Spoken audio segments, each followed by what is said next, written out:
નમસ્કાર સાથીઓ મિત્રો, વાત કરીશું આજે 14 એપ્રિલ છે। 14 એપ્રિલે બાબા સાહેબ આંબેડકરની જન્મજયંતિ। જ્યાં મિત્રો જે આ બાબા સાહેબ આંબેડકર છે એમના લીધે જ આખા સમાજ અને દરેક જે સમાજના લોકો છે અને દરેક નાગરિકોને જે બાબા સાહેબ આંબેડકરે પોતાના હક આપ્યા છે। જ્યાં મિત્રો જે રીતના બાબા સાહેબ આંબેડકરે સંવિધાન લાગુ કર્યું, સંવિધાન એમણે દરેક સમાજને ધ્યાને લઈને સંવિધાન ઘડવામાં આવ્યું બાબા સાહેબ આંબેડકર દ્વારા, એમના કારણે જ આદિવાસી સમાજમાં જે અનામતની બેઠકો, અનામત જે અનેક જગ્યાએ રિઝર્વની જે વાત આવતી હોય છે, દરેક સમાજની વાત કરીએ તો દરેક સમાજમાં જે બાબા સાહેબ આંબેડકરે ધ્યાને રાખીને જે સંવિધાન ઘડવામાં આવ્યું એ બાબા સાહેબ આંબેડકરનો આજે જન્મજયંતિ હતી।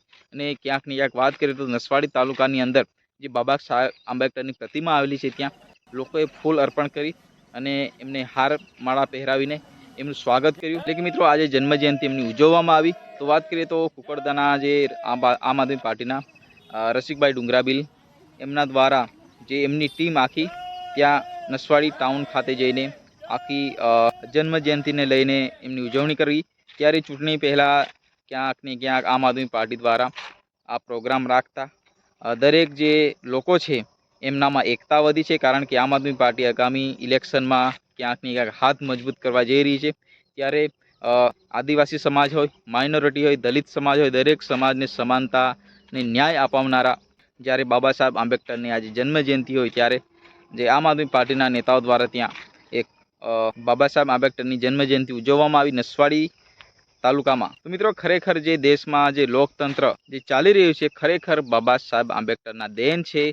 બાબા સાહેબ આંબેડકરના લીધે જ આખા દેશ અને દુનિયાભરમાં એમની ગણના થઈ રહી છે, કારણ કે એ સમયમાં જ્યારે દેશ વેરવિખેર થઈ ગયો હતો, દેશમાં લોકતંત્ર અથવા રાજનીતિ જે ચલાવવા માટે કોઈ પ્રકારનો નિયમો લાગુ નહોતા થયા, ત્યારે એ સમયમાં બાબા સાહેબ આંબેડકરે જે સંવિધાન લાગુ કરીને આજના સમયમાં આજના લોકોને, દરેક સમાજને અત્યારે તેમના હક અધિકાર મળી રહ્યા છે એ બાબા સાહેબ આંબેડકરના કારણે। જે મિત્રો ખરેખર બાબા સાહેબ આંબેડકર ભગવાનનું રૂપ કહેવાય, કારણ કે એ કોઈ સમાજને બાકી નથી રાખ્યા, દરેક સમાજને અહીંયા એક હક અધિકાર સંવિધાનમાં આપ્યા છે।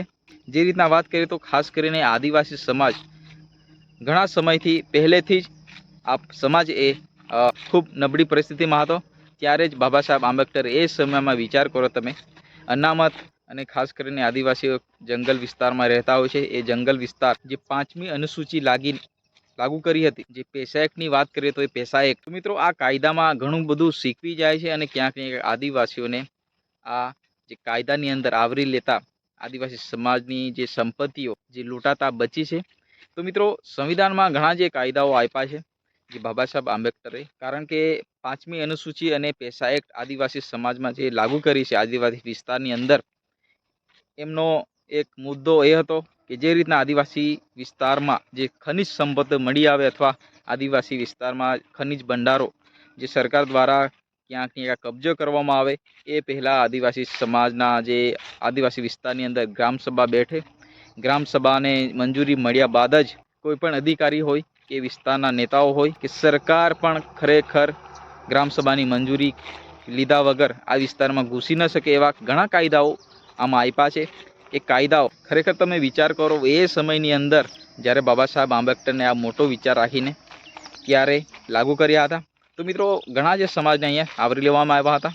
તો મિત્રો આજે બાબા સાહેબ આંબેડકરની જન્મજયંતિ છે। જન્મજયંતિના આજના દિવસે જે નસવાડીમાં જે ઉજવણી કરવામાં આવી તમે જોઈ શકો છો, ત્યાંના મામલતદારશ્રીઓ, ત્યાં વિસ્તારના જે સ્થાનિક લોકો અથવા દરેક પાર્ટીના લોકો પણ અહીંયા જોવા મળ્યા। જ્યાં મિત્રો તમને વિડીયો પસંદ આવે તો વિડીયોને લાઇક કરો, ચેનલને સબસ્ક્રાઈબ કરો, વધુમાં વધુ શેર કરો, કારણ કે તમારો ભાઈ અવનવા વિડીયો આપણી ચેનલ પર લાવતો હોય છે। જે મિત્રો ફરી મળીએ નેક્સ્ટ વિડીયોમાં।